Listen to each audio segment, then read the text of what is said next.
Las cabezas colosales son uno de los elementos más representativos de la cultura olmeca. Muchos conocemos a este grupo por ser considerado como la cultura madre de las civilizaciones mesoamericanas.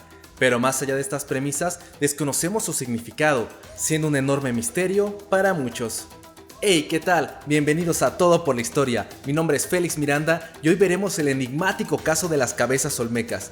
¿Qué es lo que representaban? ¿Cómo las transportaban? ¿Y será que provienen de un origen africano, asiático o es producto de los alienígenas? Acompáñenme para resolver esta incógnita. ¡Vamos!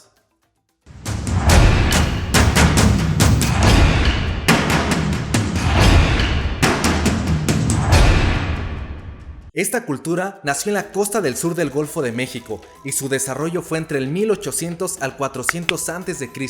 En la región olmeca surgieron tres sitios contemporáneos que, con el tiempo, se convirtieron en los principales centros rectores del poder regional: San Lorenzo en el estado de Veracruz, La Venta y Tres Zapotes en el estado de Tabasco. Los olmecas crearon sistemas políticos centralizados, respaldados por la religión y el poder hereditario, por medio de los lazos familiares. Dewey, fuera de ahí, esa no es tu familia. Primeras interpretaciones. El primer registro que se cuenta con respecto a las cabezas colosales fue por medio de José María Melgar y Serrano, un coleccionista y traficante de antigüedades.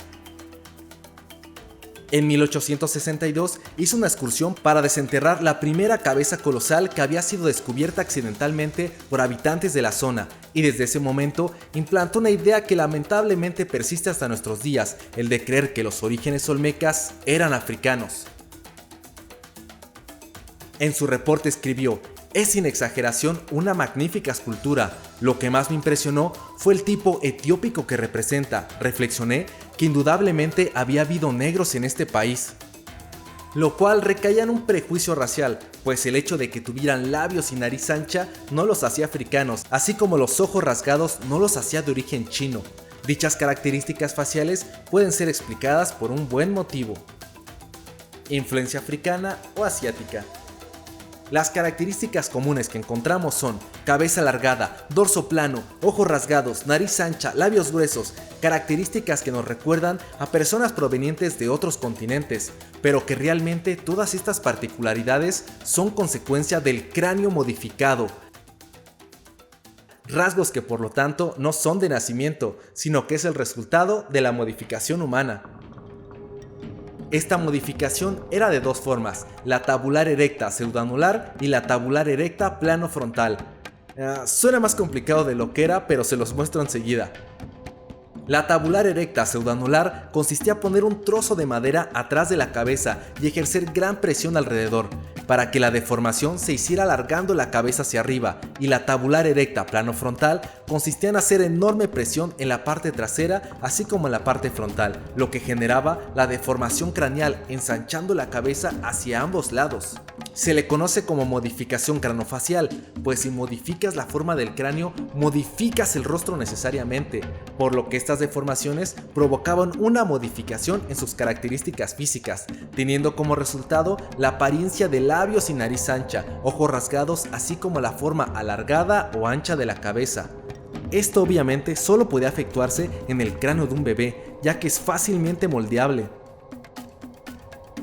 Pero, ¿cuál era el motivo de la deformación craneal? Seguramente se debía a que era una parte identitaria de su cultura, y siendo normas sociales impuestas a las sociedades de la élite, así que quienes no contaban con estos atributos seguramente no podían formar parte de los rituales religiosos, así como seguramente eran excluidos de otras actividades.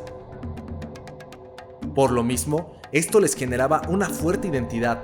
Así, estas características físicas las encontramos plasmadas en otras poblaciones, probablemente buscando tener estas mismas como símbolo de estatus por tener afinidad o parentesco con los olmecas, pues este era el pueblo hegemónico del momento. Así, las modificaciones faciales no son cosa nada nuevo de nuestro tiempo, intentando lucir como caucásicos, asiáticos, latinos, etc. Cosas que muchas veces hacemos tratando de aparentar a quienes admiramos, o para ganar estatus. El ADN y la descendencia olmeca. Y para los incrédulos, aquí hay más evidencia sobre el por qué no eran descendientes africanos o asiáticos. Esto mediante estudios genéticos realizados a cuerpos conservados de aquella época. Así, el antropólogo físico Enrique Villamar y demás investigadores a principios del nuevo milenio se dedicaron a la cuidadosa toma de muestras de 2 entierros del periodo olmeca. El estudio realizado a individuos olmecas, uno de San Lorenzo y otro de la Loma del Zapote, dio por resultado que en ambos casos la presencia inequívoca de mutaciones distintivas del linaje materno A. Es decir, que el origen de los olmecas no está en África, sino en América, además de que ninguno de los otros estudios de ADN en 300 individuos de otros sitios y temporalidades prehispánicas ha hallado evidencia de alopogrupos africanos. Pero, ¿qué representan las cabezas colosales? Posiblemente los olmecas reconocían que la cabeza era la fuente de nuestro conocimiento, el control de las funciones corporales y de las emociones. Esto debido a que existen más restos arqueológicos que muestran constantemente solo a esta parte del cuerpo. El peso de las cabezas es variable, con un rango que va desde el ejemplar más pequeño de San Lorenzo 4, de 4 a 6 toneladas, hasta el más gigantesco en Cobata, de hasta 50 toneladas. Esto nos habla de la grandeza de los conocimientos especializados requeridos para su construcción. Pero entonces, ¿quiénes eran los personajes representados? Muchas veces se ha dicho que fueron jugadores de pelota o guerreros, debido a que portan esos cascos tan emblemáticos, pero el consenso académico estima que hacían alusión a los gobernantes, pues era quien tenía más poder económico, político y militar para hacerse representar en un monumento que implicaría el trabajo de cientos de personas, así como de un fuerte gasto económico solamente para hacer una cabeza colosal. Reciclaje de monumentos. Es importante mencionar que la mayoría de las cabezas colosales tienen que ver con el reciclaje de otros monumentos grandes, como lo fueron los tronos, lo cual aumenta la hipótesis de que son representaciones de gobernantes. Así, se propuso que las cabezas colosales son monumentos mortuorios, es decir, retratos de los gobernantes que se hacían reutilizando los tronos que alguna vez ocuparon. Material y transporte. Desde hace mucho se sabe que la roca utilizada para las cabezas colosales proviene de la Sierra de los Tuxtlas, ya que a los alrededores de sus centros ceremoniales no existen yacimientos de piedra volcánica para poder ser trasladada. La incógnita aquí es, ¿de qué manera podían transportar esa cantidad tan enorme de piedra bajo una región precipitada como lo es el sur del Golfo de México?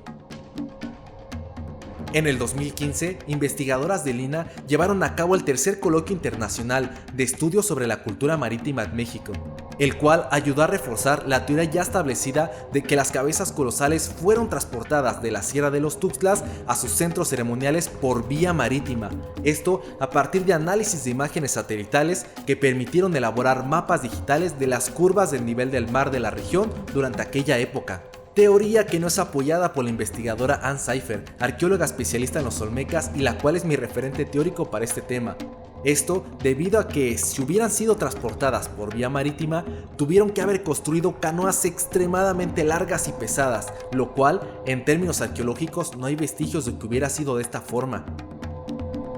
Pues se cuenta con registro de talleres de elaboración de las piedras colosales, pero no de que tuvieran talleres de elaboración para la creación de barcazas de esa magnitud, que seguramente las había pequeñas, pero no para transportar monumentos colosales, pues si recordamos, estas llegaron a pesar hasta 50 toneladas. Y bueno, con esto llegamos al final de este video, y si quieren saber más sobre los olmecas, les recomiendo mucho leer estos 2 números especiales de la revista Arqueología Mexicana, escritos por la investigadora Ann Cypher, la cual tiene un doctorado en historia por la UNAM y es especialista de la cultura olmeca. Les dejo el link aquí en la descripción para quien guste adquirirlos. Y si les gustó este video, ya saben que pueden apoyarme dando like, suscribiéndose y compartiendo, para que el algoritmo me pueda favorecer y seguir trayendo este contenido de calidad. Gracias por su apoyo y nos vemos la próxima semana. Chao.